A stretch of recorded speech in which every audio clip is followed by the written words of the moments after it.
If you'd walked through Los Angeles in 1947, you would have seen a city changing fast.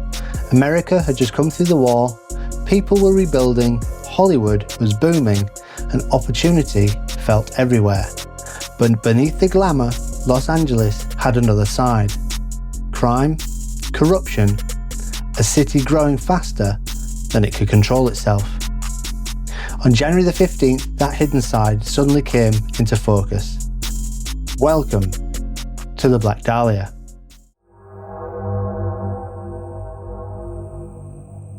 Before the newspapers gave her a name, before the theories, before the headlines, there was simply Elizabeth Short. Like thousands of young people after the Second World War, she had drifted towards California looking for something better. A new beginning, an adventure, opportunity, or maybe even Hollywood. But Elizabeth's reality was far less glamorous.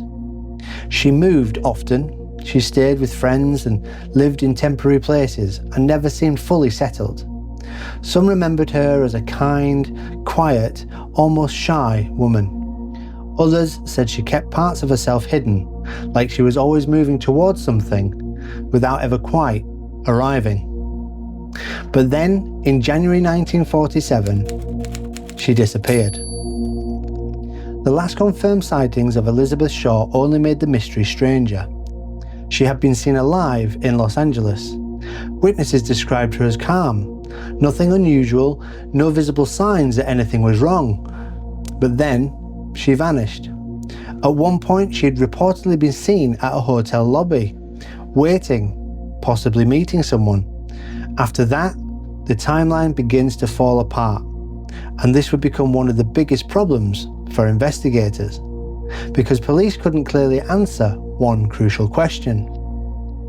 Who was Elizabeth with in the final hours of her life? Now, this is a question that no one knew, and nearly 80 years later, nobody still does. As investigators began examining the scene, it quickly became clear this was unlike anything most of them had seen before, because Elizabeth Short had not simply been killed. Her body had been severed at the waist, with a level of precision that immediately raised difficult questions for police. This did not look impulsive, it did not look chaotic.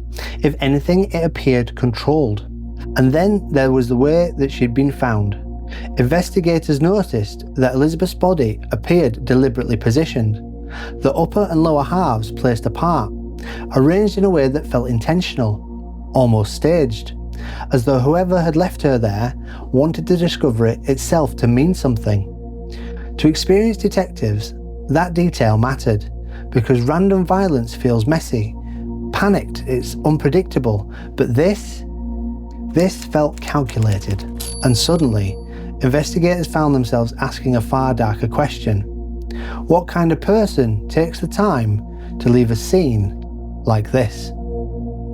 Now, if the discovery shocked Los Angeles, the investigation only deepened the mystery, because almost immediately the case stopped behaving like a normal murder investigation. Not long after Elizabeth's body was identified, but newspapers began receiving strange messages. They were getting letters, phone calls, and eventually, a package.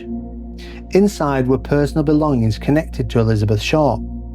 Items police had not publicly revealed, including identification documents, personal effects.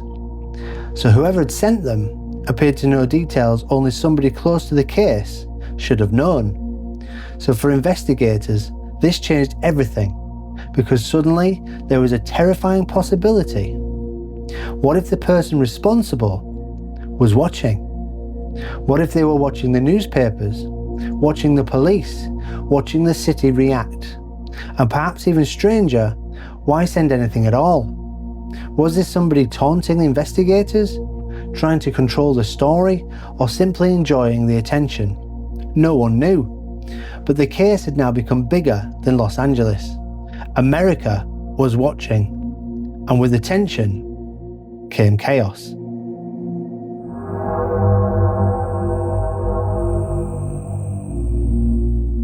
Tips flooded police stations. Rumours spread and people began confessing, dozens of them.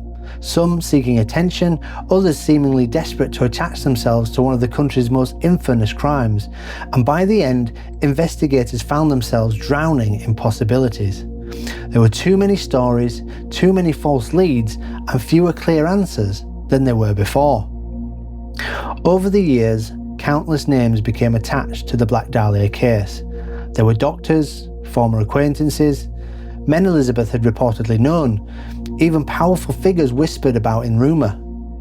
Some investigators focused on the precision of the injuries. The way Elizabeth's body had been severed raised difficult questions. Could the person responsible have possessed anatomical knowledge? Perhaps medical training, experience working with the human body? Or had investigators simply underestimated how deliberate the killer had been? Others believed the answers may have been far simpler. That Elizabeth knew the person, she trusted them, that whoever she spent her final hours with never felt dangerous at all. But every promising lead seemed to collapse. Evidence disappeared, stories changed, and suspects contradicted themselves. And rumours only grew larger with time. Hollywood, organised crime, protected names, theories that sounded convincing until they didn't. In the end, no suspect ever truly fit. No theory ever answered everything. And the Black Dahlia case remained exactly where it begun. Unsolved. Elizabeth Short was 22 years old, and whoever killed her was never officially identified. So maybe that's why the Black Dahlia case still lingers. Not simply because of what happened, but because of what never came after. There's no clear ending, no certainty, and there's no justice. Only more questions. And somewhere beneath the headlines, the rumours and the mythology built around her name, there was still a real person. A 22-year-old woman who arrived in Los Angeles hoping for something more, and somehow became part of a mystery the city never solved. Elizabeth Short, the Black Dahlia. So what do you think? Was the Black Dahlia case simply buried beneath too many false leads? Or did somebody powerful, somebody careful, manage to disappear into history? Let me know your thoughts in the comments below. And if you enjoy mysteries that history never quite managed to explain, please remember to like, subscribe and ring the bell, because it genuinely helps DarkLight to grow. So, until next time, remember, question everything, keep safe. Toodles.